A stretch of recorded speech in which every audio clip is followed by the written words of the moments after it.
Nonton di NTV.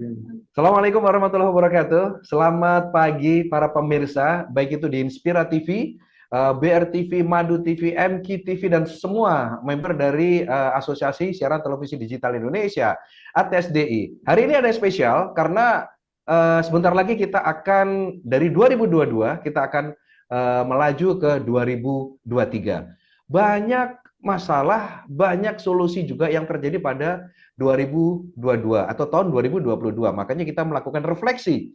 Teman-teman dari kita semua dari ATSDI melakukan refleksi dan kita ingin berdiskusi, ajak Anda untuk berdiskusi dengan narasumber-narasumber yang saya yakin Anda pasti sudah kenal. Baik pemirsa, sebelum kita mulai untuk kesempatan kali ini di refleksi tahun 2022 ATSDI menuju 2023, kita akan berbicara nanti tentang tantangan era TV digital di Indonesia. Tapi sebelum kita mulai, narasumber sudah hadir semuanya, sudah masuk semuanya. Ada Direktur Penyiaran Kementerian Kominfo, Pak Gary, kemudian ada Ketua KPI, ada Mas Agung, kemudian ada Ketua KPI, Mas Agung ya, kemudian ada Ketua ATSDI, maksud saya. Kang Eris, kemudian ada juga Pak Sekjen. Nah, sebelum kita mulai diskusnya, kita sama-sama diskusi dengan narasumber yang keren-keren ini, kita beri kesempatan dulu untuk Ketua Umum Asosiasi Siaran Televisi Digital Indonesia, ATSDI, Eris Munandar, untuk memberikan sepatah dua patah kata. Silakan, Kang Eris. Baik, terima kasih. Assalamualaikum warahmatullahi wabarakatuh. Waalaikumsalam warahmatullahi wabarakatuh. Yang terhormat Pak Giriantika Kurnia, Direktur Penyiaran Kementerian Komunikasi Informatika, kemudian Pak Agung Supriyo, Ketua KPI Pusat, Pak Tulus Tampu Bolon, Sekretaris Jenderal Asosiasi Televisi Siaran Digital Indonesia, dan seluruh pemirsa di jaringan Asosiasi Televisi Digital di Indonesia yang pada pagi hari ini kita akan bersama-sama mendengarkan refleksi perjalanan industri penyiaran di Indonesia kaitannya dengan memasuki era televisi digital di Indonesia. Kita tahu bersama bahwa pasca Undang-Undang Nomor 11 Tahun 2020 tentang Cipta Kerja yang memuat klaster penyiaran membincangkan dunia dari hari ke hari. Asalnya sesuatu yang tidak bisa terbendung, ini sudah kita rasakan. Beberapa kota sudah melakukan proses analog switch off, kota-kota besar dalam pantauan Nielsen juga sudah mulai melakukan analog switch off, yakni migrasi televisi analog ke televisi digital. Menariknya, regulasi ini hadir di tengah pertarungan opini tentang penting atau tidaknya migrasi televisi dari analog ke digital dalam kurun waktu 2 tahun terakhir ini. Namun seperti hukum teknologi yang tidak bisa dibendung, maka perkembangan ini selalu melahirkan konsekuensi, selalu melahirkan pro dan kontra. Maka analog switch off dalam konteks globalisasi dan teknologi ini menjadi sebuah keniscayaan. Di tengah situasi waktu itu bahwa sosialisasi dilakukan mulai masif, kemudian juga batas akhir juga sudah ditentukan oleh pemerintah pada tanggal 2 November 2022 kemarin, meskipun pada pelaksanaannya membutuhkan effort yang sangat besar. Dan kita tahu bahwa hingga hari ini sudah lebih dari 200 lebih kota dan kabupaten di seluruh Indonesia sudah mengalami analog switch off, akan terus dilakukan secara bertahap hingga pada akhirnya nanti seluruh Indonesia akan beralih dari televisi analog ke televisi digital. Konsekuensi dari analog switch off ini seperti kita ketahui adalah ingin mewujudkan demokratisasi penyiaran, diversity of content dan diversity of ownership. Dan dua semangat ini setidaknya menjadi spirit bagi ATSDI untuk terus mendukung program strategis dari pemerintah ini. Tentunya Di kesempatan yang berbahagia ini, ATSDI mengucapkan dan memberikan apresiasi yang tinggi kepada pemerintah, dalam hal ini Kementerian Komunikasi dan Informatika, yang sudah berjibaku untuk melaksanakan proses analog switch off di seluruh Indonesia, dan sampai hari-hari ini masih terus melaksanakan skema pelaksanaan analog switch off di beberapa kota yang masih belum dilakukan analog switch off. Kita sadar bahwa teknologi ini seperti yang tadi saya sampaikan adalah sebuah keniscayaan, maka tidak ada alasan lain bagi ATSDI untuk terus menuntaskan proses pelaksanaan analog switch off di Indonesia ini agar masyarakat bisa mendapatkan manfaat yang jauh lebih penting dari penggunaan frekuensi yang diklaim sebagai golden frekuensi ini.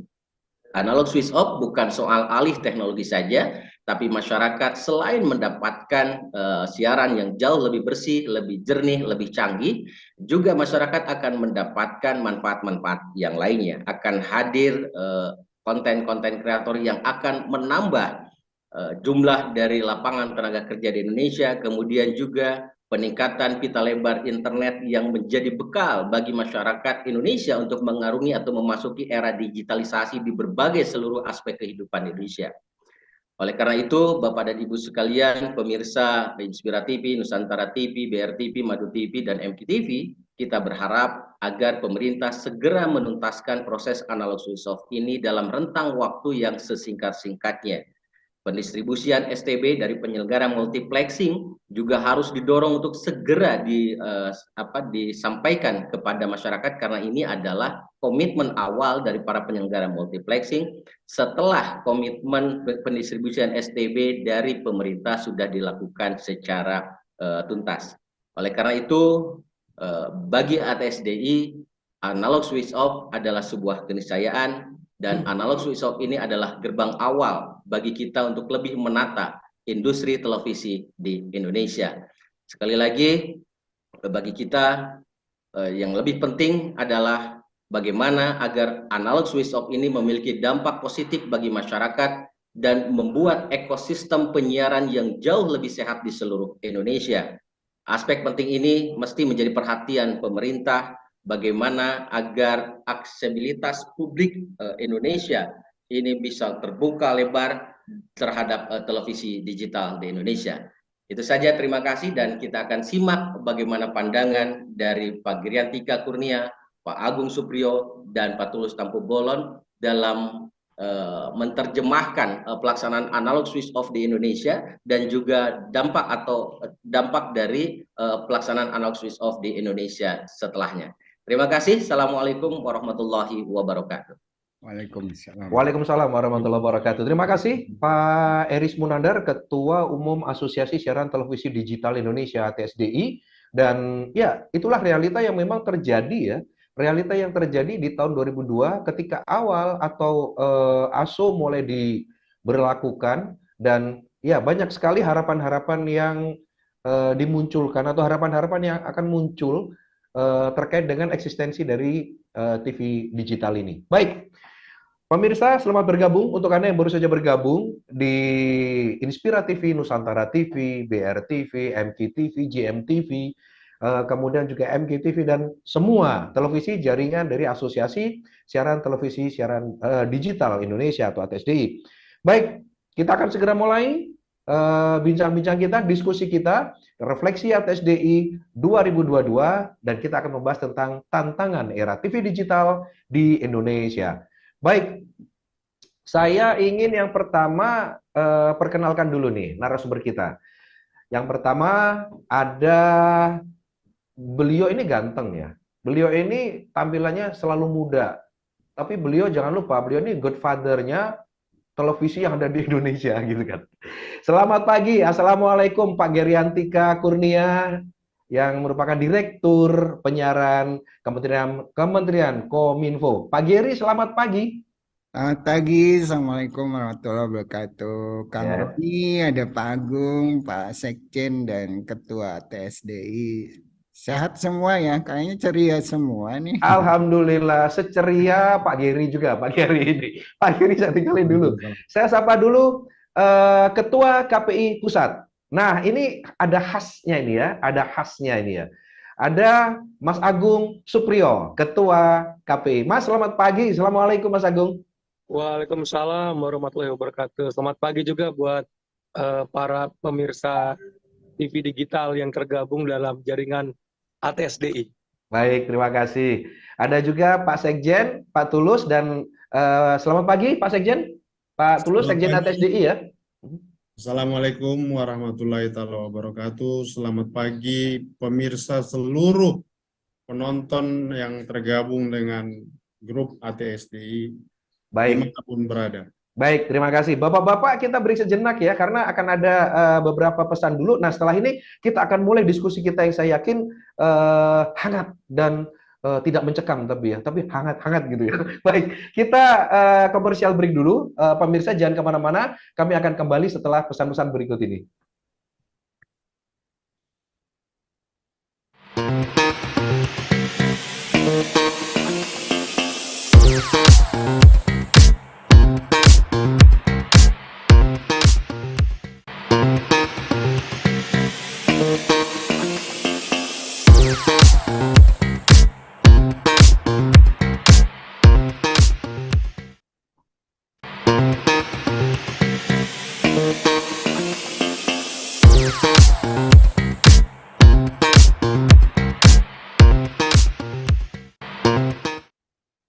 Ya pemirsa, refleksi ATSDI 2022 dan kita berbicara tentang tantangan era TV digital di Indonesia. Kita tahu ASO sudah dimulai dan demand atau demand dari masyarakat begitu besar, respon dari masyarakat begitu bagus. Saya ke Pak Tulus dulu nih, Pak Tulus, Sekjen ATSDI.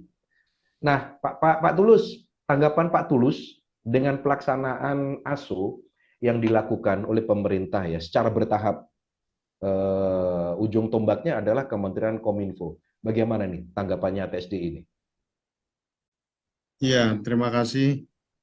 Selamat pagi kepada teman-teman narasumber, Pak Giri, Ketua KPI Pusat yang sangat spesial, selalu tampil beda ya. Kemudian Pak Ketum ATSDI, dan para pemirsa Nusantara TV, Inspira TV, Badar TV, dan televisi yang lain yang tergabung di dalam Asosiasi Televisi Siaran Digital Indonesia dimanapun berada. Kita menyadari kalau dari peristiwa yang kita alami mengenai perpindahan penyiaran analog ke digital, kita menyadari betul betapa luasnya Indonesia. Betapa banyaknya persoalan-persoalan yang mempengaruhi kebijakan yang harus diambil oleh negara untuk memuaskan rakyat dengan industri hiburan di televisi free to air. Jadi kita tidak bisa memang menyalahkan pihak-pihak tertentu, walaupun memang seharusnya kekompakan harusnya terjadi pada lembaga penyiaran yang ada di Indonesia untuk mengikuti aturan mainnya, tetapi tetap ada kendala yang terjadi. Katakanlah misalnya di Pulau Bali, kontur tanah di sana ada pegunungan, ada lembah, ada laut, dan lain sebagainya, sehingga frekuensi yang mengantarkan konten televisi itu sering sekali berbenturan dengan alam, berbenturan dengan gunung, berbenturan dengan hal-hal yang bukan karena manusianya, tapi karena alam yang Tuhan berikan kepada kita. Nah, apakah tidak ada solusi? Tentu ada solusi.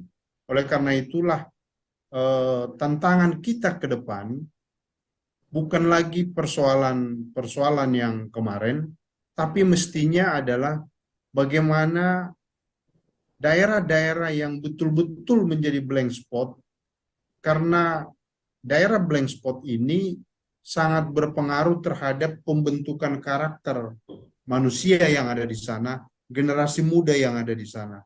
Ini yang menjadi tugas ke depan, sehingga seluruh Indonesia di daerah pegunungan, di daerah lembah, di daerah perbatasan harus bisa menyaksikan siaran televisi nasional, bukan menonton dengan menggunakan parabola sehingga mereka disusupi oleh industri hiburan dari luar negeri yang tentu tidak akan sama dengan kita, karena kalau siaran televisi lokal kita diawasi oleh KPI,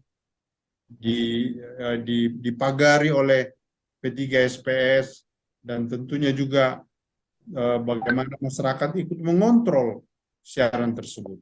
Yang kedua, kami dari Asosiasi Televisi Siaran Digital Indonesia betul-betul mengucapkan terima kasih kepada Kementerian Kominfo yang berani mengambil sikap di tengah-tengah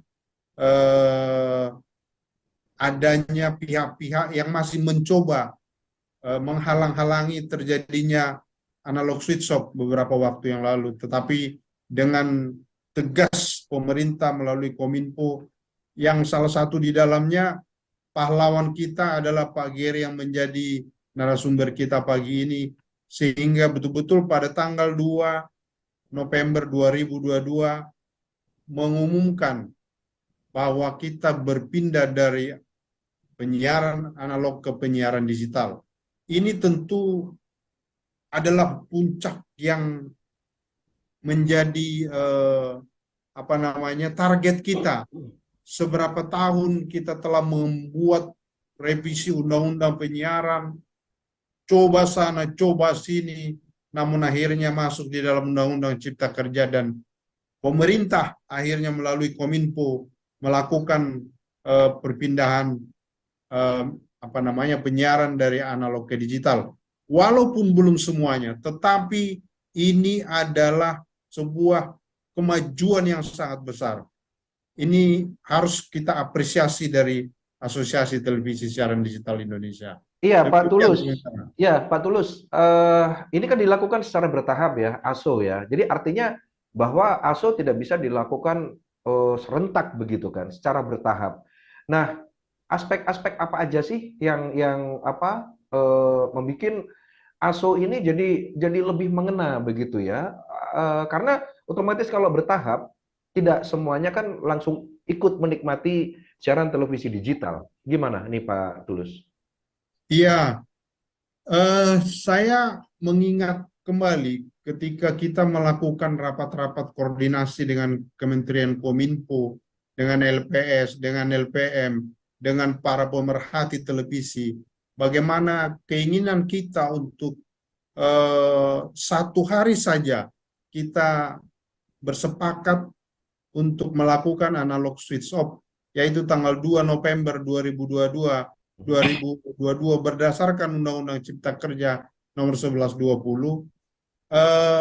Paling tidak ini adalah satu semacam mesin penggerak. Walau kita tahu seperti yang saya sampaikan tadi, ada kendala-kendala teknis yang akan kita hadapi, tapi ada mesin penggerak untuk melakukan migrasi tersebut. Itu dulu yang paling penting sebenarnya. Ya, artinya bahwa mulai dulu momentumnya, begitu ya. Yes. Jadi benar-benar mulai dulu momentumnya diawali dengan momentum dulu nih, karena menjaga momentum itu juga susah.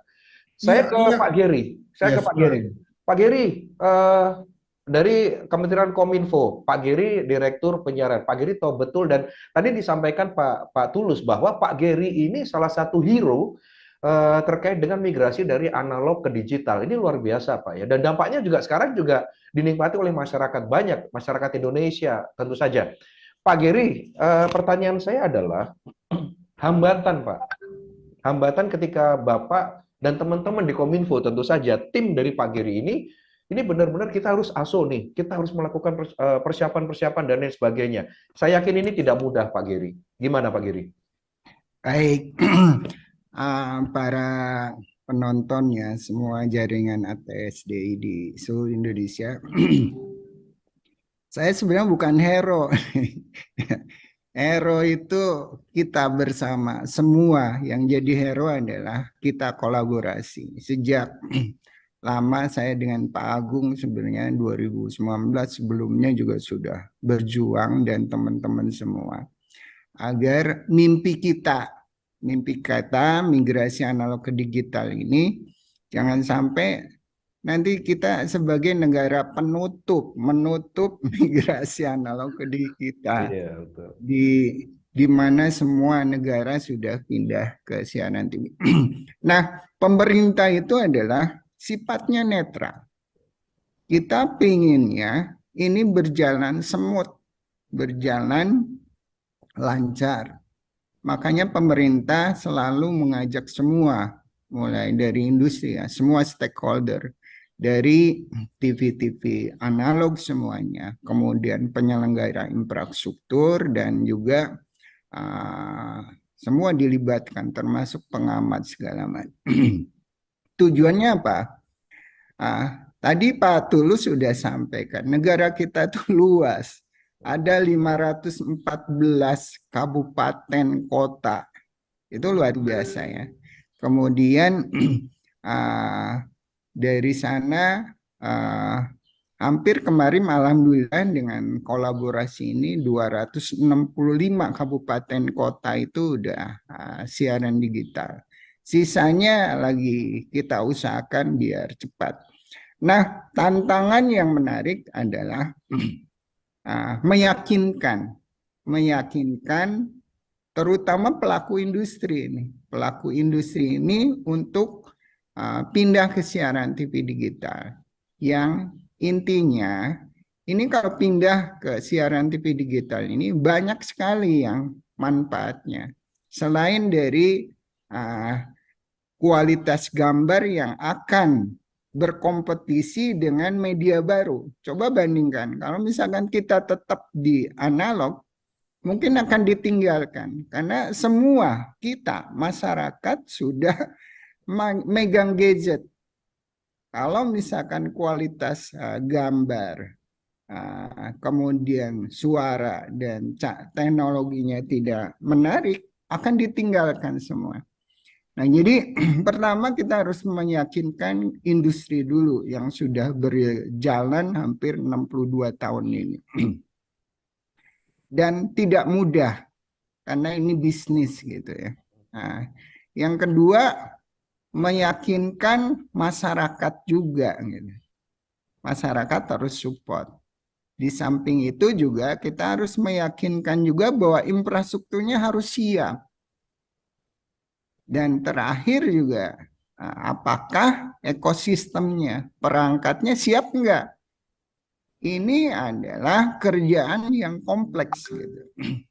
Jadi pemerintah selalu kolaborasi dengan semua stakeholder. Alhamdulillah, Undang-Undang Cipta Kerja itu adalah dasar yang kuat.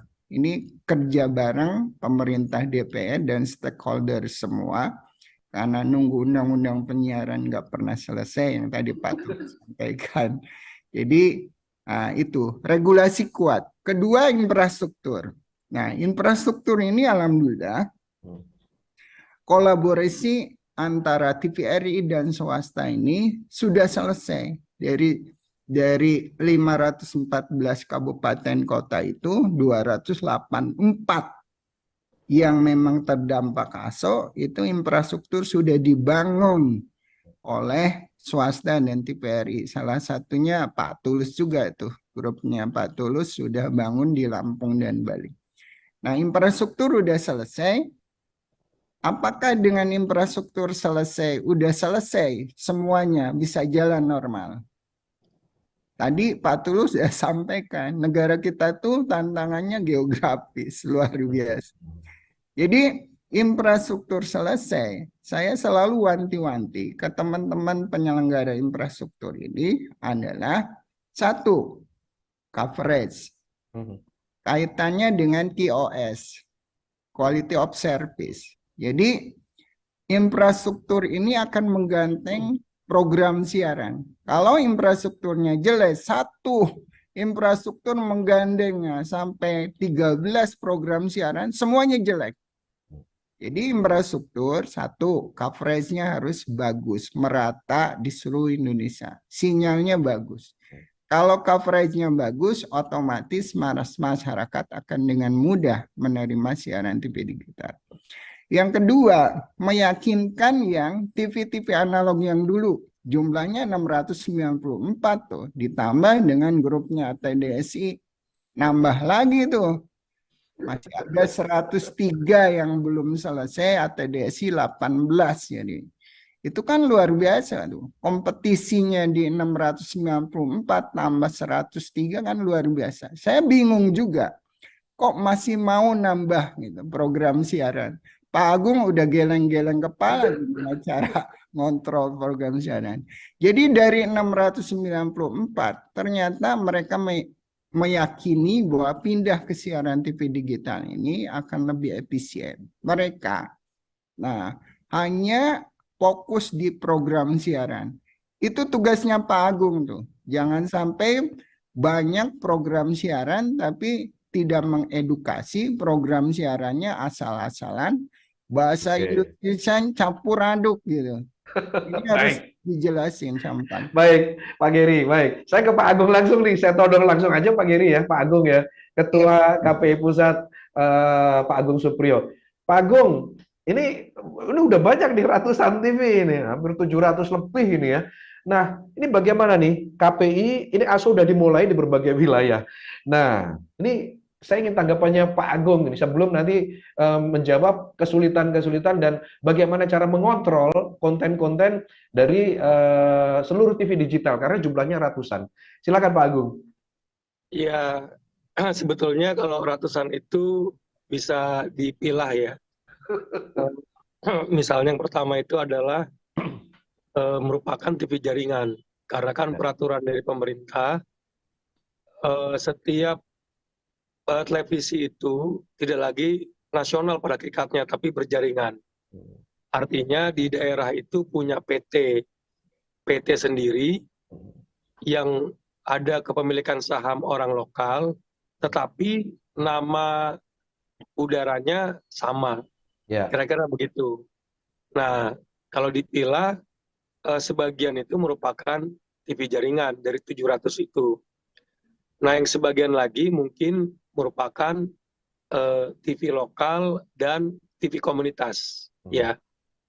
Jadi tidak sebanyak yang kita bayangkan. Sebetulnya begitu. Sebagai contoh, misalnya di Jakarta ketika ASO analog switch off, biasanya kalau di sistem analog KPI hanya mengawasi 18 televisi berjaringan. 18 televisi. Nah, ketika ASO jumlah televisi bertambah menjadi 48 TV. Jadi misalnya ada Betawi TV, Betawi TV gitu ya. Kemudian ada Smile TV, tapi sebagian yang saya sebut tadi itu belum bersiaran selama 24 jam, bahkan belum 20 jam. Jadi mungkin masih mencoba menata karyawan, produser dan sebagainya. Saya lihat begitu ya. Sebagian lagi sudah bersiaran. Jadi kalau saya lihat yang bersiaran full itu baru 30 dalam pantauan saya. 18 ya masih uji coba lah, masih trial. Nah, 48 TV ini pun kita masih bagi dua nanti dengan KPID DKI. Ya karena kami ada di DKI, nah nanti ada yang TV-nya hanya bersiaran di DKI, nanti kita pilih. Nah, tapi yang secara real memang di DKI Jakarta, kalau kita memakai TV digital sekarang, itu sudah 48 TV. Nah, kalau kemarin saya sempat ke Tanjung Pinang, nah, ini menarik. Tanjung Pinang, kebetulan ketika Tanjung Pinang itu ASO tahap kedua, saya ada di sana bersama Gubernur Kepri dan Ketua KPD Kepri. Dan ternyata itu jumlahnya itu ada 27 TV digital, TV yang baru ya. Jadi ini pertambahan yang luar biasa dan ini merupakan sebetulnya kenikmatan untuk masyarakat ya. Jadi kalau kita orientasinya kepada masyarakat, sesungguhnya semakin banyak TV yang dapat ditonton dan itu gratis, itu menambah nikmat untuk masyarakat. Nah, masyarakat kalau bosan dengan satu tontonan, dia akan memilih tontonan yang bagus tentunya, sesuai dengan selera penonton. Jadi yang dikhawatirkan oleh Pak Geri tadi, wah kalau nanti ada TV yang apa ya namanya nggak bagus kualitasnya. Dalam pengertian nggak bagus itu belum tentu melanggar P3SPS. Kalau melanggar tentu kami berikan sanksi. Tapi kalau dia tetap sesuai standar, tapi kualitasnya nggak bagus, nah orang kemudian bisa beralih kepada saluran TV yang lain, yang lebih menjanjikan. Itu yang pertama Mas saya lihat. Yang kedua, ini menarik. Yang kedua, TV-TV yang bermunculan di era digital ini, itu ternyata mengambil segmentasi yang spesifik, yang berbeda. Kalau kita bandingkan dengan TV free to air yang muncul, yang pertama muncul ya, yang free to air yang analog, itu kan cuma terbagi dua, berita dan hiburan kan gitu. Hiburan ada sinetron, ada variety show, macam-macam lah. Ya berita, spesifik berita.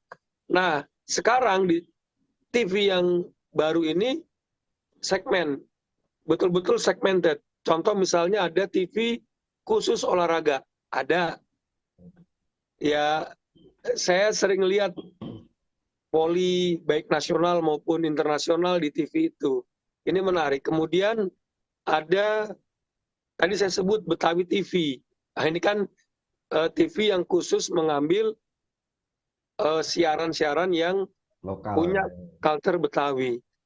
Lalu ada juga TV yang siarannya komedi, ada juga nih, muncul juga. Nah ini menarik ya, jadi artinya ada TV khusus perempuan juga, ada TV khusus anak.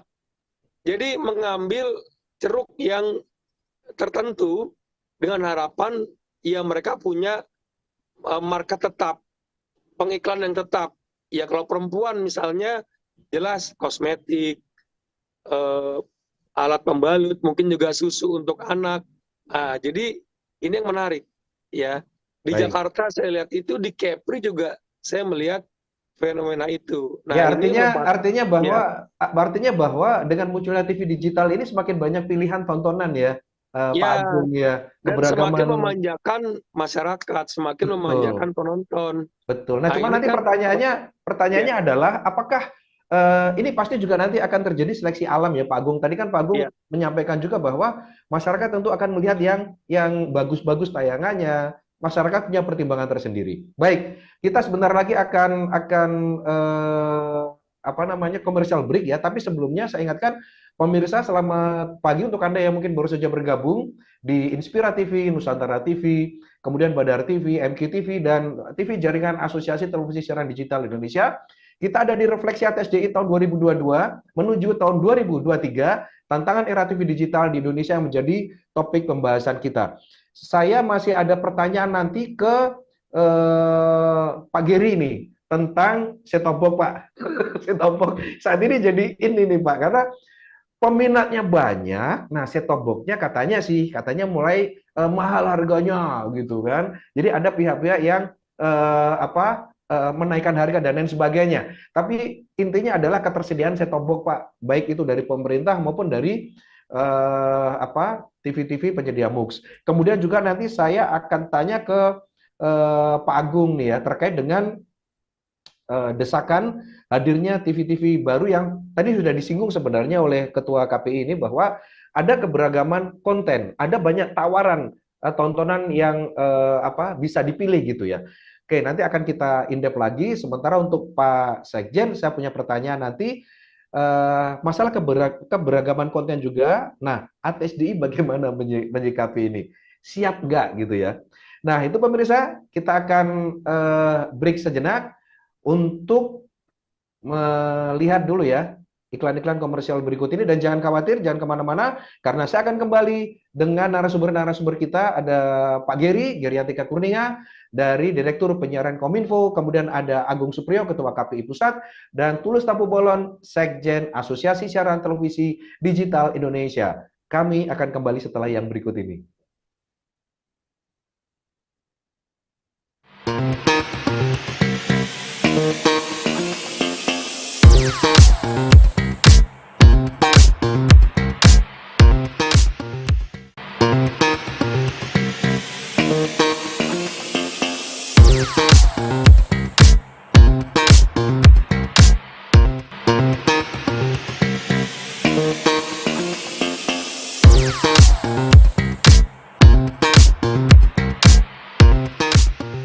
Iya, baik, pemirsa, obrolan di luar frame ini seru. Obrolan di luar frame seru, soal set-top box, soal MUX, soal banyak fasilitas, sarana dan prasarana gitu ya. Baik, untuk Anda yang baru saja bergabung di pagi hari ini, kita masih dalam refleksi ATSDI 2022 menuju ke 2023. Tantangan era TV digital di Indonesia. Saya Roni masih ditemani narasumber-narasumber kita yang keren. Ada Direktur Penyiaran Kementerian Kominfo, Pak Geriantika Kurnia. Kemudian ada juga Ketua KPI Pusat yang tampil selalu ganteng, yaitu Mas Agung Supriyo. Kemudian ada juga Sekjen ATSDI, Tulus Tampu Bolon, yang memiliki spirit atau power atau semangat untuk mendorong terjadinya ASO agar segera direalisasikan. Oke, ada juga Ketua Umum ATSDI, Kang Eris Munandar, yang tadi juga hadir di hadapan kita semuanya gitu ya. Baik, pemirsa, saya ke Pak Giri dulu tadi. Ada satu pertanyaan, Pak. Tadi Mas Agung udah sampaikan ini. Keberagaman konten akan menjadi pilihan, dan mungkin secara tidak langsung seleksi alam juga gitu kan. Saya ke Pak Geri dulu nih. Pak Geri, masalah set-top box, Pak. Masalah set-top box, ini kan ASO sudah nih, gitu kan ya. Nah, ini yang realita yang terjadi di masyarakat kita saat ini, banyak yang antri set-top box, Pak. Bahkan menanyakan juga, ini mana nih pemerintah katanya mau bagi set-top box gratis, gitu kan. Kami dari orang TV juga udah nyampein, Pak, membantu pemerintah gitu kan. Oh iya, ada mekanismenya gitu kan. Nah, sekarang kita dengar sendiri nih dari Pak Geri nih. Gimana Pak menyikapi realita itu, Pak? Karena masyarakat sangat antusias sekali dengan TV digital ini. Silakan Pak Geri. Baik, terima kasih. Tadi infrastruktur selesai, alhamdulillah. Ya, Kemudian yang TV-TV yang mau siaran di infrastruktur 694 juga hampir 90% lebih udah selesai. Nah, isu sekarang ekosistemnya. Ekosistem itu ada dua isunya. Satu, set-top box. Set-top box itu untuk melengkapi TV-TV yang jadul atau TV tabung atau TV yang lama ya. Termasuk TV flat yang belum support digital. Yang kedua adalah perangkat TV-nya sendiri, TV digitalnya. Nah, untuk meyakinkan vendor atau pabrikan ini juga luar biasa, Pak Roni ya, teman-teman. Karena mereka sempat ketika 2010, 2012 gagal. Berapa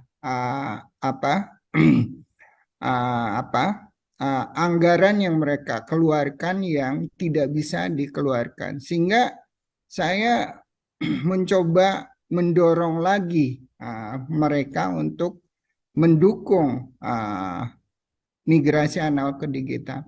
Di awal-awal di 2 tahun yang lalu hanya 2 atau sampai 7 yang tertarik, dan mereka juga masih was-was.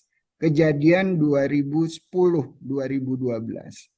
Tapi kita meyakinkan bahwa ini ada aturan undang-undang cipta kerjanya. Akhirnya ya mereka mulai membuatlah antusias lagi, yang tadinya 7 dan sekarang udah ada 46 pabrikan. 46 pabrikan ini juga ada UMKM-nya juga. Itu yang set-top box. Untuk TV digitalnya itu udah hampir 25 pabrikan. Ini bervariasi dan kita syaratkan melalui sertifikasi. Jadi kalau asumsi mereka Pak Giri sebentar, saya potong. Ini kan harus ada sertifikasi ya Pak ya untuk betul. perusahaan set-top box gitu kan. Jadi Jangan-jangan ini Pak yang jadi penyebab apa? Kalau bisa dikatakan langkanya set-top box Pak di apa namanya di masyarakat Pak. Apa mungkin seperti itu atau Kominfo punya informasi yang lain Pak? baik, sebenarnya sertifikasi ini untuk menjaga jangan sampai masyarakat dirugikan. Mhm. Beli set-top box tanpa sertifikat nanti tidak ada jaminan, garansi yang isu meledak segala macam itu kan jadi viral gitu. Nah, makanya kita dorong ada 46 ya pabrikan. Kalau satu pabrikan itu bisa menghasilkan 300.000 aja Mhm.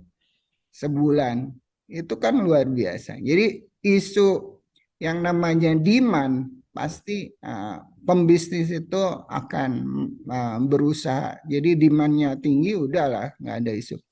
Nah, Setobok ini dari kami selalu koordinasi juga dengan 46 vendor itu. Mereka tidak ada isu dengan Setobok.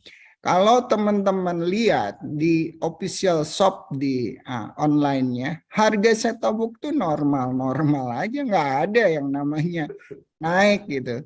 Jadi saya tipnya dari teman-teman vendor tuh, kalau mau beli setobok, cek dulu. Kalau mau murah ya beli di official shop-nya. Kalau mau membandingkan di marketplace, nanti lihat harga setobok di official shop berapa, di marketplace berapa. Jaminan dari teman-teman vendor kalau di marketplace itu perbedaannya 20 sampai 30 ribu dari harga resmi. Nah, yang jadi masalah adalah di retail. Retail ini adalah belinya putus. Kalau Pak Roni, Kang Roni beli dari saya 1.000 ya udah putus. Jadi ketika demandnya banyak tinggi, Kang Roni kan bisa naikin tuh harganya. Itu yang tidak bisa diatur oleh pemerintah. Karena tergantung begitu banyak permintaan, pasti mereka harusnya jangan sampai menyusahkan masyarakat. Terus apa dong yang dilakukan pemerintah untuk mengatasi masalah ini, Pak Giri? Nah, yang pemerintah lakukan adalah mendorong pabrikan ini agar benar-benar menyediakan setobok yang normal di seluruh Indonesia. Kemudian kepada yang retailnya itu mereka harus diwanti-wanti naikinnya jangan sampai melebihi 2 kali, 3 kali seperti itu. Dan yang paling kita dorong ke masyarakat sekarang mudah tuh, beli setobok di online itu sehari nggak perlu antri dapat, kapanpun juga bisa dapat. Untuk pemegang MUX, Pak Giri yang sudah dengan komitmen. Pemegang MUX ini berdasarkan data P3KE itu data P3KE ini ada dasarnya dari ini ya, NIK. Itu jumlahnya 5,6 juta itu seluruh Indonesia. Desil 1 klasternya. Jadi di klaster-klaster tuh di P3K itu. Yang mendapatkan setobok tuh di klaster 1 sekitar 5,6 juta. Nah, 4,3 juta dari komitmennya infrastruktur termasuk dari ini nih, dari Pak Tulus. Tulus sedikit banget gitu tuh. Ya. Malah ditagih. Nah, jadi grup SCM 1,2 juta komitmennya. Kemudian grup MNC 1,1, Trans 600, kemudian Metro 700, RTP 500. Nusantara TV nggak perlu dihitung, kecil banget. Kalau Pak Tulus mau nambah, saya hitung nanti. Kemudian ini yang menjadi masalah nih, terus terang. Kalau yang jatah pemerintah sisanya 1,3 itu 1,2 juta udah terdistribusi 99,8%. Hampir 1,2 juta. Nah, yang jadi masalah adalah masalah dari swasta. Ya. Totalnya baru 241.000, 5,6%. Ya. Mereka kan banyak alasannya. Ya datanya nggak valid. Kalau datanya nggak valid, mungkin pemerintah nggak nyampe 99,8%. Itu nggak ada niat aja. Nah, jadi kita dorong mereka untuk segera bagikan, dipercepat set-top box-nya. Oke, baik. Jadi pemerintah juga terus mendorong ya untuk pemegang MUX yang sudah terikat dengan komitmen ya Pak Geri ya. Baik, Betul, betul, baik. karena itu untuk keluarga miskin. Di Ya, luar keluarga miskin yang 5,6 juta itu sebenarnya lebih banyak lagi masyarakat yang membeli set-top box gitu. Oke, Kita baik. hanya memberikan keluarga miskinnya itu. Baik, Kang. artinya bahwa pemerintah juga terus mengingatkan dan bahkan mendorong agar tanggung jawab dari para pemilik MUX ini sesuai dengan komitmen gitu kan harus segera direalisasikan. Saya ada pertanyaan-pertanyaan lewat chat juga, silakan aja teman-teman, nanti akan kita bacakan ya, tapi kita lihat dulu waktunya. Saya ke Pak Tulus dulu, Sekjen ATSDI, Asosiasi Siaran Televisi Digital Indonesia.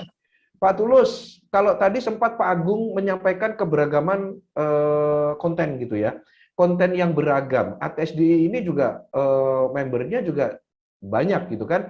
Bagaimana ini untuk keberagaman konten? ATSDI mengkondisikan member-membernya, anggota-anggotanya agar konten-konten yang ditayangkan ini tidak hanya sesuai dengan P3SPS, aturan dari KPI, kemudian juga tidak melanggar aturan-aturan yang sudah ditetapkan. Nah, bagaimana ATSDI mengkondisikan atau menyikapi hal ini, Pak Tulus, selaku Sekjen ATSDI? Ya, terima kasih. Jadi sesuai dengan hasil Rakornas ATSDI 2022 yang lalu, kita menyikapi perkembangan ini semua dengan positif. Kami sangat setuju dengan apa yang disampaikan oleh Pak Agung tadi, bahwa semakin banyak siaran televisi, itu semakin bagus untuk pilihan-pilihan rakyat. Oleh karena itu, kami tetap menghimbau bahwa minimal di Januari, Pak Geri sudah harus membuka peluang usaha baru untuk stasiun televisi baru yang serius membangun stasiunnya. Tentu yang serius ini ada indikator-indikatornya, mulai dari kesiapan modal, keseriusan konten, dan lain sebagainya. Untuk apa? Begitu luasnya negara kita ini membutuhkan informasi-informasi yang positif. Karena kalau kita kekurangan konten di televisi, maka kita akan dijejali oleh hoax yang begitu mudah mereka menyiarkannya lewat handphone. Jadi ATSDI sangat serius dengan hal ini. Bahkan semua anggota ATSDI kita sudah sampaikan agar mereka bersiap-siap. Di Januari ini kami harapkan sudah bisa dibuka peluang usaha baru. Karena apa? Karena memang ini adalah kebutuhan mendasar bagi masyarakat Indonesia. Kita menginginkan pendidikan, moral, dan lain sebagainya tidak hanya sekedar didapat di rumah dan di sekolah, tapi juga melalui penyiaran. Karena penyiaran ini adalah jiwa satu bangsa. Demikian Pak Roni. Oke, baik.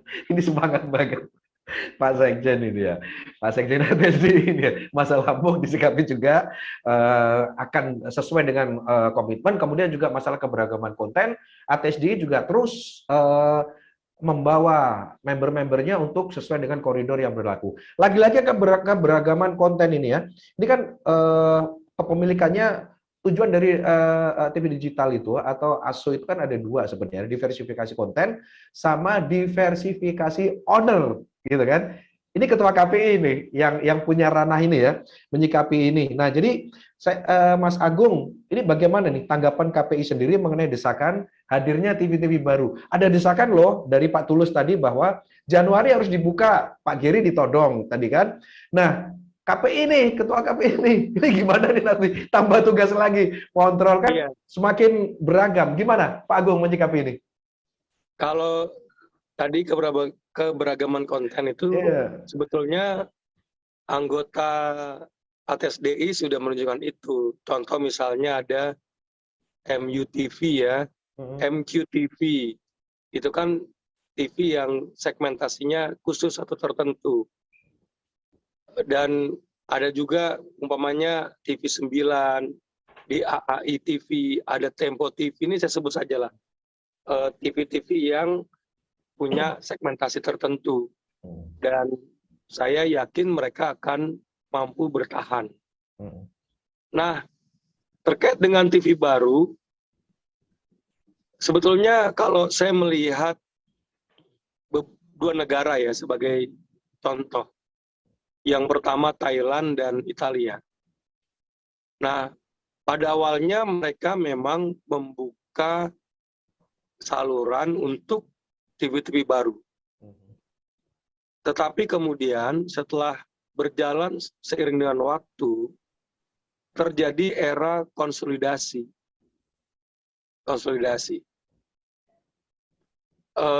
Yaitu TV-TV baru berguguran dan diakuisisi oleh TV-TV lama. Jadi modal ternyata tidak tersebar. Awalnya tersebar, kemudian kembali terpusat. Nah, ini pelajaran berharga dari dua negara itu, Italia dan Thailand. Nah, oleh karena itu, ketika membuka peluang usaha baru, maka perlu diperhatikan regulasi, jangan sampai kemudian terjadi akuisisi terhadap TV yang umpamanya kolaps nantinya, begitu ya. Saya sih tidak berharap TV baru kolaps. Jadi saya mengatakan TV saya yakin akan bertahan di awal tadi. Nah, tentu situasi di Indonesia itu sangat berbeda dengan dua negara tadi. Saya melihat umpamanya antusiasme masyarakat untuk menonton televisi itu masih sangat besar. Walaupun durasi orang menonton media baru juga sangat besar, tapi TV masih belum tertandingi, terutama di daerah-daerah tertentu. Saya ambil contoh misalnya Bengkulu, ya. Saya hadir ke Bengkulu, saya waktu itu melihat set-top box dipasang di orang Bengkulu. Jadi karakteristiknya itu dia mendapatkan subsidi STB. Jadi kepala rumah tangganya perempuan, punya anak satu, gitulah. Terus saya tanya ke dia, Ibu, hiburannya apa? Cuma televisi hiburannya. Dan saat itu ketika TV nyala, yang ditonton cuma satu televisi. Itu di Bengkulu. Dan itu kersek-kersek gitu ya, kersek-kersek. Ibu nggak beli data, Bu. Aduh, itu data itu masih sesuatu yang mewah buat ibu itu. Dan banyak banget warga seperti ini. Artinya Pak Agung bahwa memang perlu dibuka keran lagi ya untuk semakin banyak televisi baru jadi gitu gini, ya. Saya teruskan tadi cerita itu ya. Jadi ketika dipasang set-top box, ada 17 TV. Wah, ibu itu sujud syukur. 17 TV dia menangis waktu itu. Itu saya saksikan sendiri. 17 TV, ya ada TV buat anak, anaknya masih kecil, jadi kalau dia pergi bekerja, anaknya itu bisa dijagain dengan TV khusus anak. Ini luar biasa. Nah, untuk TV baru, KP itu membuat aplikasi yang namanya Smile TV. Ini lagi di Smile ya, lagi di develop agar kemudian setiap TV yang hadir sesuai dengan peruntukan di daerah. Umpamanya begini, program itu menggandeng BPS. BPS itu kan punya, misalnya nih di Bali itu perempuan apa laki-laki yang mayoritas dilihat, terus jenis kelamin seperti apa, agama seperti apa, itu dibuat tuh. BPS punya, kemudian mata pencarian.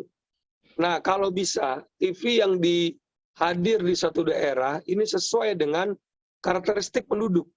Jadi betul-betul melayani penduduk. Nah, KP ini sedang mendevelop program itu.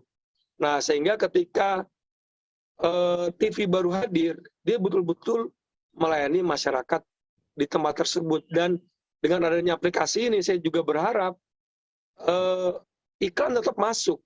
Jadi kita bisa membuat seperti itu. Jadi TV baru, oke, sesuai dengan karakteristik masyarakat di tempat TV itu berada. Oke. Ini harapan KPI. Nah, terakhir lagi, saya juga ingin agar Kominfo buat regulasi agar jangan sampai ada semacam akuisisi. Nah, itu bagaimana tuh? Agar kemudian semua izin itu kembali kepada negara, lalu kemudian ditawarkan kembali kepada masyarakat, ya ketika kemudian ada masyarakat yang ingin membuat TV baru. Saya pikir seperti itu, Mas. Oke, baik, Pak Agung. Saya ke Pak Geri. Ini udah jelas nih, pertanyaannya udah menumpuk. Ya, bagaimana agar tidak ada akuisisi? Satu gitu kan. Itu dari ketua KPI, ini Pak Geri ya. Kemudian yang satunya lagi tadi sebelumnya ada pertanyaan juga dari Pak Tulus. Ini izinnya gimana nih untuk TV-TV baru yang akan muncul? Karena masyarakat perlu keberagaman. Karena semakin banyak TV baru, memang semua ada plus minus gitu kan setiap kebijakan. Tetapi ketika banyak pilihan, banyak ragam, ini kan tentu akan membuat sesuatu yang lebih beda gitu kan. Persaingan juga semakin bagus tentu aja. Pak Geri, desakan dari Pak Tulus tadi adalah membuka peluang usaha untuk TV-TV baru bermunculan lagi, Pak Geri. Gimana Pak Geri menyikapi dua pertanyaan tadi? Baik, terima kasih. Sebenarnya saya pinginnya ASO-nya selesai dulu karena target kita ASO selesai secara nasional. Nah, jadi dengan ASO 2 November itu kita meyakinkan pelaku industri bahwa mereka benar-benar pindah ke migrasi analog digital ini tidak ada isu dari sisi mereka. Dan alhamdulillah dengan 2 November itu dari hasil survei Nielsen kan progresif positif semua. Ketika Jabodetabek ASO, hampir seluruh Indonesia multiplier efeknya mereka penetrasi digitalnya luar biasa. Ini yang harus kita yakinkan ke investornya. Yang kedua, untuk buka TV itu gampang dan mudah. Tapi kita ingin agar tadi Pak Agung sampaikan ini harus keberagaman TV itu jalan, tidak ada akuisisi. Nah, saya selalu mendengungkan ke teman-teman KPI dan KPD, itu harus ada kajian analisa demand supply, penyehatan industri. Tidak bisa misalkan Jakarta yang sekarang 52 program stasiun TV dibuka lagi misalkan 20 kapasitasnya. Padahal di situ iklannya hanya cukup buat 25 TV. Apakah nanti seperti yang tadi, udah market pasar aja.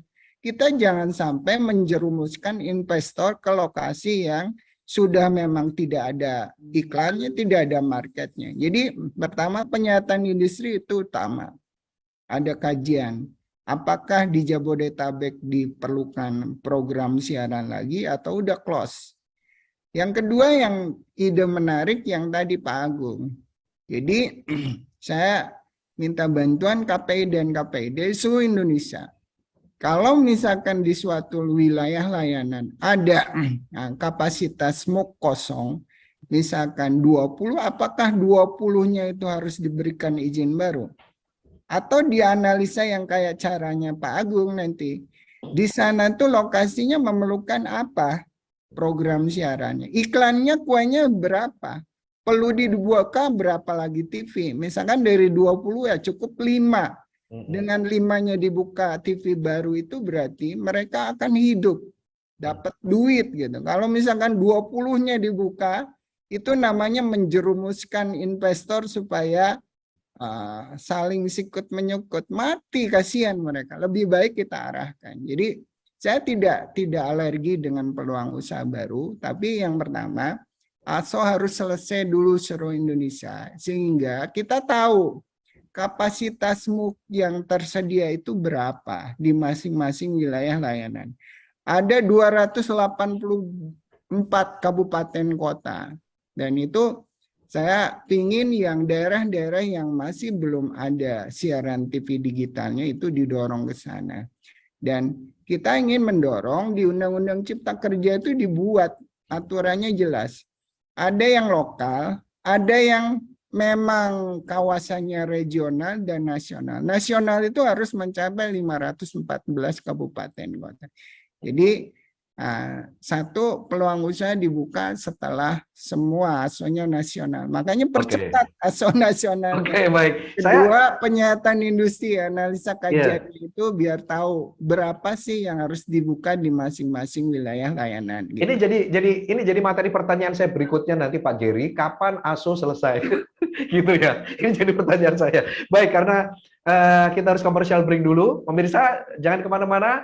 Masih di Refleksi ATSDI 2022, tantangan era TV digital di Indonesia bersama narasumber dari Kementerian Kominfo, kemudian Ketua KPI Pusat, dan Sekjen Asosiasi Televisi Siaran Digital Indonesia. Jangan kemana-mana, kita akan kembali setelah commercial break berikut ini.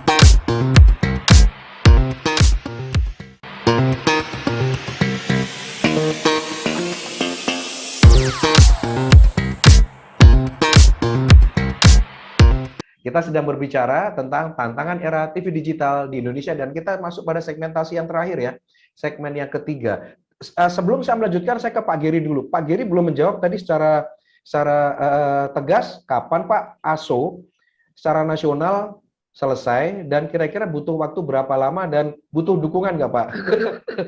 Gimana Pak Geri? Silakan Pak Geri. Jadi saya sampaikan tadi, ASO Jabodetabek ini menarik ya. Jabodetabek 2 November, kemudian setelah itu 2 Desember. 2 Desember tuh smooth tuh. Bandung, Jogja, Semarang, Surakarta, kemudian Batam. 20 Desember itu Surabaya. Nah, overall Jawa, ini kota-kota besar di Jawa.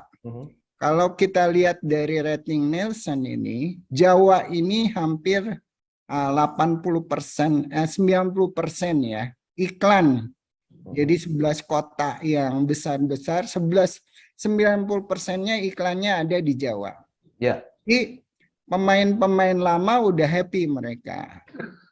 Terus terang saya lihat dan saya analisa juga dari survei. Kita nggak punya kemampuan untuk surveinya kayak Nielsen. Makanya saya sarankan Pak Agung kalau bisa ada lagi survei lainnya supaya pembanding tuh Pak Agung yang digadang-gadang. Nah dari hasil Nielsen 15 Desember ternyata luar biasa. Dari sisi TV rating secara nasional udah normal. Jadi happy lah, pemain lama udah happy. Kedua, dari sisi orang selalu memikirkan bahwa jumlah TV harusnya 58 juta totalnya pada saat analog. Tapi yang sehari-hari nonton, sehari-harinya, biar teman-teman tahu, sekitar 6,2 juta. Yang nonton sehari-harinya nonton yang dijadikan rating itu hanya 6,2 juta. Saya lihat sebelum ASO 6,2 juta. Pada saat final Piala Dunia itu hampir 5,8 juta udah mau. Dan terakhir sekarang udah normal lain di sekitar 4,5, 4,7 ya. Ini udah relatif normal. Jadi happy lah pemain lama. Dari sisi ratingnya kalau dilihat, mereka strukturnya masih sama lah, itu-itu aja. Sayang teman-teman ATDSI atau pemain baru belum masuk threshold-nya di Nielsen. Makanya saya minta Pak Agung kalau bisa diinisiasi untuk ada survei agar seluruh Indonesia, bukan di 11 kota. Nah, ASO berikutnya. Nah, sekarang yang menarik, Kang Roni, Iya. kalau dulu kita mendorong mereka untuk ASO, susah banget. Sekarang mereka yang mendorong pemerintah secepatnya ASO. Waktu pertemuan 23 Desember yang lalu, itu ada salah satu TV yang tadinya agak kurang dorong. Mereka minta ASO nasional sisanya. Gitu. Nah, ya, udah semangat tuh yang luar biasa. Yang kedua, ada yang ngusulin juga, ya udah kota Nielsen luar Jawa. Ada Medan, ada Palembang, ada Makassar, kemudian ada Banjarmasin dan Bali didahulukan. Biar klop lah yang 11 kota Nielsen. Plus 5 wilayah layanan yang di Jawa yang memblok kanal-kanal TV-nya. Saya bilang, oke, mau ASO seluruhnya, mau ASO yang tadi hanya 10 wilayah layanan, tapi komitmen set-top box-nya gimana tuh? Nah, Rumah tangga miskin. Saya minta ke mereka, coba komitmennya pastikan dulu. ASO mereka udah semangat sekarang. Alhamdulillah, jadi Pak Agung, Pak Roni, Pak Tulus, dan Kang Aris, teman-teman yang nonton, sepakat semua pingin cepat. Nah, saya mintanya dilemanya set-top box-nya ini untuk keluarga miskin. Kemarin ada usulan dari swasta itu. Boleh nggak kita beri waktu distribusi set-top box-nya ini maksimal sampai Juni tahun 2023. Kalau pemerintah kan pingin cepat, saya bilang kalau bisa sebelum Lebaran atau puasa udah selesai ya. Bulan April lah saya bilang. Nah, ini yang masih mereka diskusikan. Kalau misalkan April mereka setuju, ASO bisa lebih cepat. Februari juga nggak ada masalah. Tapi distribusi terus, jalan terus. Sampai 5,6 juta set-top box ini dibagikan ke masyarakat miskin. Jangan sampai diasokan tapi mereka, waduh, kipas-kipas tuh set-top box-nya nggak dibagikan ke keluarga miskin. Itu yang tidak boleh. Pemerintah harus menjamin keluarga miskin mereka komitmennya 5,6 juta atau 4,3 juta itu. Walaupun ASO selesai, mereka harus distribusi. Seperti saya analogi BLT ya, bantuan langsung tunai itu. Walaupun udah diselesai, misalkan kenaikan harga barang ekonomi, tapi BLT jalan terus sampai semuanya dapat. Mirip ASO juga ini 5,6 juta set-top box itu harus dibagikan ke semua keluarga miskin. Kalau kesepakatannya itu pemerintah tidak ada isu mau besok ASO semua nasional, nggak ada isu. Yang penting 5,6 juta set-top box untuk keluarga miskin harus dibagikan ke semuanya. Nah, Pak Agung juga sepakat ya. Itu baik. aja. Baik, Pak Geri, baik. Oke, artinya saya menggarisbawahi ini. Saya tarik benang merah tadi bahwa disampaikan Pak Geri, sebenarnya pemerintah itu kapan saja siap ASO gitu ya. Tapi paling lambat nanti April 2023 target idealnya semua udah ASO. Tapi ini dengan catatan Pak Geri ya bahwa set-top box semua sudah harus terdistribusi baik dari masyarakat tidak kesulitan mencari maupun komitmen dari para pemegang MUX gitu ya Pak Giri, setuju gitu ya?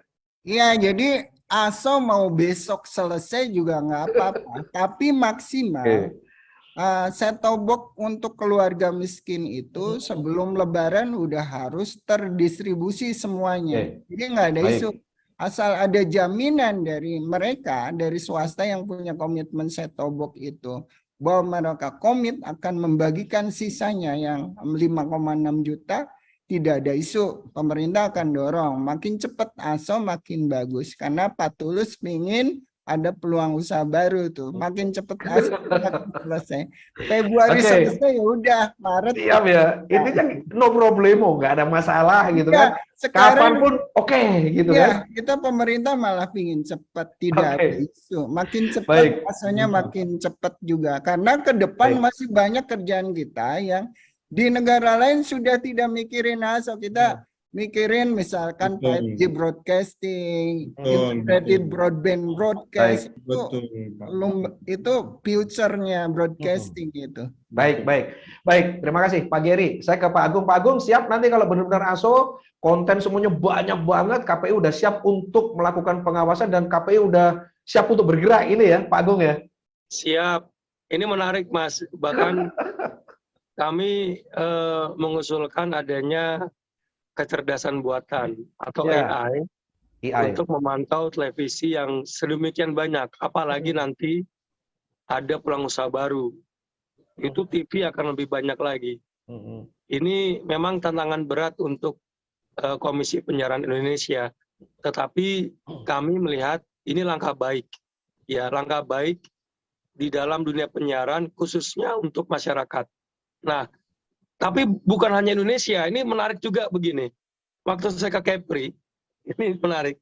Waktu digital, itu set-top box-nya ternyata kita dapat melihat televisi Singapura juga. Karena ini kan berseberangan ya. Nah, saya berharap ketika sudah digital, orang-orang Singapura juga dapat menikmati tayangan-tayangan Indonesia. Keren, yang, keren.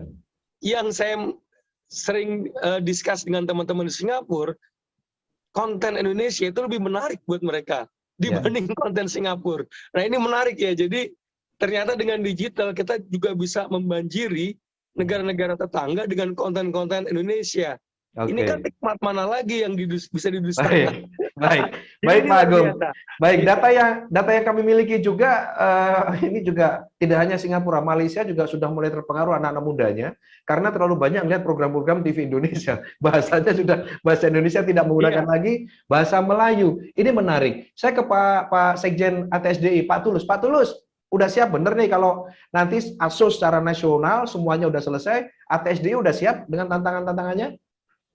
Ya, kita harus memahami betul ya bahwa negara kita punya tujuan kenapa frekuensi itu diambil oleh negara, yaitu adanya digital dividend. Ini jangan dilupakan. Jadi inti daripada semua ini selain daripada memuaskan rakyat adalah bagaimana membangun regulasi yang menjadi dasar negara memungut pajak maupun BNPB dari industri yang menggunakan frekuensi. Ini penting, karena berdasarkan hitungan-hitungan yang sudah kita lakukan sejak awal kita berjuang, bahwa kita akan memperoleh ratusan triliun dari sini. Ini harus dibuktikan, ini harus dikejar, dan ini harus betul-betul bisa dimanfaatkan untuk kepentingan bangsa dan negara. Ini yang paling penting, Pak Roni. Bukan soal kami punya televisi banyak, tapi lebih daripada situ, bagaimana negara memperoleh manfaat dalam bentuk uang, pajak, dan non-pajak. Ini yang paling penting, Pak Roni. Oke, baik. Ini luar biasa sekali ya. Banyak sekali sesuatu yang muncul ke permukaan ini. Baik tadi apa yang disampaikan Pak Tulus, kemudian disampaikan Pak Geri, kemudian Mas Agung, semuanya positif banget ya. Dan perjalanan yang telah lewat, tantangan-tantangan yang telah lewat sudah dilalui bersama. Sudah kita lalui bersama. ATSDI tetap seirama dengan kebijakan-kebijakan pemerintah. Tetapi ATSDI juga, kalau tadi saya menggarisbawahi apa yang disampaikan Pak Tulus selaku Sekjen ATSDI, tetap menginginkan segera dibukanya keran dunia usaha baru, khususnya di dunia televisi digital, karena sangat prospektif dan saat ini masyarakat juga sangat menunggu-nunggu munculnya tayangan-tayangan yang lebih beragam. Pak Geri, terima kasih banyak waktunya di kesempatan pagi ini. Pak Geri, di sela-sela kesibukan masih menyempatkan waktu bertemu dan berdiskusi dengan kita, Pak Geri. Ya, Pak Roni, Pak Agung, Kang Eris, Pak Sekjen, Pak Tulus, makasih, menarik nih ulasannya. Mudah-mudahan era TV digital ini bisa bangkit dan penonton yang tadinya lari ke streaming atau parabola bisa balik lagi nonton siaran TV digital. Baik, terima kasih Pak Geri. Saya ke Pak Agung. Terima kasih juga Pak Agung, Ketua KPI Pusat yang hadir juga di kesempatan kali ini. Terima kasih Pak Agung. Siap, terima kasih. Tapi saya ingin menegaskan tadi pendapat Pak Tulus bagus banget. Jadi memang negara mesti dapat benefit dari ini semua. Dan masyarakat tentunya juga harus mendapatkan keuntungan. Sebagai contoh, tadi pajak. TV baru tentu akan menambah pundi-pundi negara yang ditujukan untuk masyarakat. Nah, selain itu, berkahnya itu 5G. Ini yang sering disebut oleh Wapres, Bapak Ma'ruf Amin sebagai tol langit. Tol langit ini hanya bisa direalisasikan kalau TV ini sudah pindah ke digital. Kalau Pak Giri bilang April itu adalah deadline, batas waktu, maka setelah April kita akan menikmati tol langit. Mestinya seperti itu. Sehingga negara akan punya dapat pemasukan, masyarakat juga mendapatkan banyak keuntungan. Baik. Closing statement, Ketua Umum HTSDI, Pak Eris Munandar. Baik, terima kasih. Diskusi yang sangat menarik. Tentunya Asosiasi Televisi Siaran Digital Indonesia akan tetap mendukung langkah-langkah yang dilakukan oleh Kementerian Komunikasi dan Informatika. Kemudian juga bermitra dengan KPI dalam upaya menghadirkan tayangan dan kualitas program yang semakin bermutu. Dan mudah-mudahan ini menjadi benefit bagi masyarakat dengan kehadiran televisi digital ini. Selain kualitas gambar yang jauh lebih bersih, lebih jernih, dan lebih canggih, juga hadir tontonan yang berkualitas. Terima kasih Pak Geri, Pak Agung, Pak Sekjen. Mudah-mudahan 2022 ini kita tutup dengan baik dan kita akan buka lembaran baru di 2023 untuk kemajuan industri penyiaran di Indonesia. Terima kasih. Baik, terima kasih Ketua Umum HTSDI. Pemirsa, tantangan era TV digital di Indonesia sudah selesai kita diskusikan dan menarik sekali, banyak sekali hal-hal baru yang bermunculan di kesempatan kali ini. Semoga kita bisa ambil positifnya. Dan terima kasih juga untuk Inspira TV, terima kasih untuk Badar TV, terima kasih untuk MKTV, Nusantara TV, GMTV, MKTV, dan banyak lagi. Saya tidak bisa nyebutin satu-satu karena terbatas oleh durasi ya. Sekali lagi mohon maaf jika ada kata-kata yang tidak berkenan. Sekali lagi terima kasih dan wassalamualaikum warahmatullahi wabarakatuh. Waalaikumsalam Waalaikumsalam warahmatullahi wabarakatuh. Terima kasih Pak Geri, Pak Agung. Terima kasih.